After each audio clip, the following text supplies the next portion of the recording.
The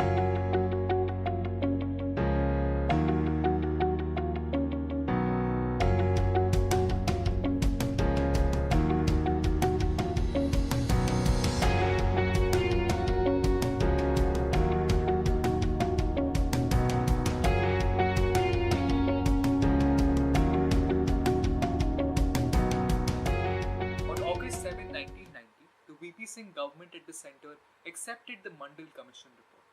The report provided for 27% reservation to the other backward classes over and above the existing 22.5% reservation to the scheduled castes and scheduled tribes in the matters of public employment.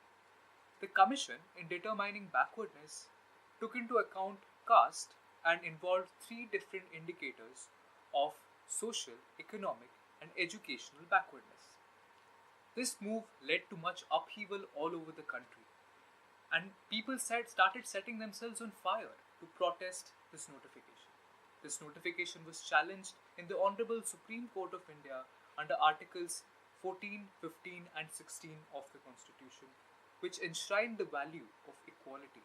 A 9-judge bench in Indra Sawhney versus Union of India heard this case and came to a conclusion that the notification was valid.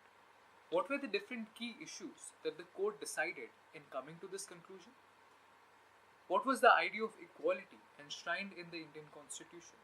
And are reservations an exception to the idea of equality that the Constitution provides? Can caste be the only criteria for deciding who should get the reservation, or can income and other such factors also be taken into account? Article 16, Clause 1 provides for equality of opportunity in matters of public employment. Article 16.4 provides that reservation of seats can be made for the other backward classes. Then is the idea of reservation under Article 16.4 an exception to the idea of equality provided under Article 16.1? Not so, said the court.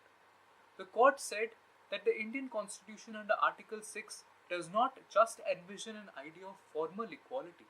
It does not just say that everyone is equal and therefore everyone should have equal opportunity. It provides for an idea of substantive equality. The court relied on the speeches of B.R. Ambedkar to say that equality of opportunity in the Indian context would mean reducing structural barriers of entries that these members of backward classes face in acquiring public employment. Therefore, the court noted that the reservation under Article 16.4 is not an exception, but a critical facet of the idea of equality envisioned under Article 16.1. Does that mean that reservations cannot extend beyond 50%? The court said that in normal circumstances, the 50% cap should be adhered to. However, in extraordinary cases, given the diverse nature of Indian society, in some cases backward classes may be given reservation more than 50%.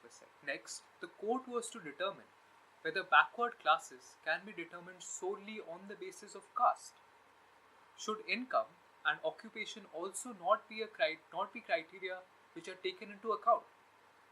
The court said that in Indian context, caste, though not the sole criterion, can be a good enough criterion for deciding who should get the reservation. The court held that given the Indian social setup, caste was a social class and an endogamous group which perpetuated the backwardness of its members. While particularly true in Hinduism, even in other religions, the membership of one's caste was a good determinant of the social status that one would belong to and the opportunities that one would get. On the other hand, the court rejected something as dynamic and arbitrary as only income-based reservation as violative of the idea of equality under Article 16. But what about excluding those people who are already affluent? Here the court held that the link of backwardness is broken for a person once that person becomes affluent.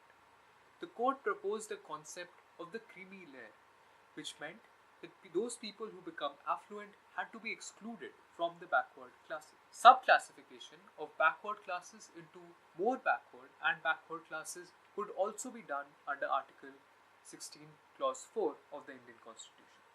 Thus we see that Indra Sawhney versus Union of India clarified to a large extent the idea of equality that the Constitution envisions.